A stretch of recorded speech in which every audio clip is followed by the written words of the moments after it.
శివుడు తన శరీరానికి బూడిదను ఎందుకు రాసుకుంటాడో మీకు తెలుసా? ఒకసారి భూలోకంలో కొంతమంది మనుషులు ఒక పాడెను మోస్తూ శ్మశానానికి వెళ్తూ ఉండగా గుంపులో ఉన్న ప్రజలందరూ రామ్ నామ్ సత్యేహే అని నినాదాలు చేస్తూ ఉంటారు.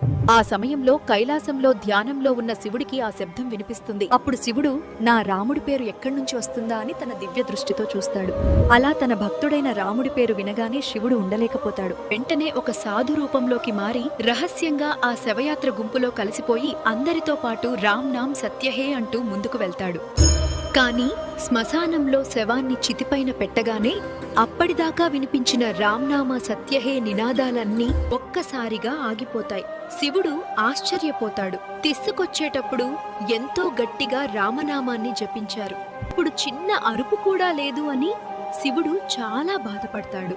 ఇంతలో అక్కడికి వచ్చిన వ్యక్తిని ఆపి, అయ్యా, ఇంతకు ముందు వరకు భక్తితో రామనామాన్ని జపించారు కదా, ఇప్పుడు ఎందుకు మౌనంగా ఉన్నారు అని అడుగుతాడు. దానికి ఆ వ్యక్తి నవ్వుతూ, శవం కాలిపోయింది కదా, ఇంకా ఎవరి కోసం రామనామాన్ని జపించాలి, పని అయిపోయింది, బయలుదేరు అని అంటాడు.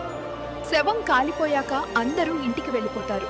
కాని శివుడు మాత్రం శ్మశానంలో ఒంటరిగా ఉండిపోయి కాలిపోతున్న ఆ చితిబూడిదను చూస్తూ, ఈ శవం వల్లే కదా నేనిక్కడి దాకా వచ్చాను, దీనివల్లే కదా నా రాముడి పేరు వినిపించింది, ఈ శవం నుండి మిగిలిన బూడిద చాలా పవిత్రమైనది అని ఆ భస్మాన్ని శరీరానికి రాసుకుంటాడు.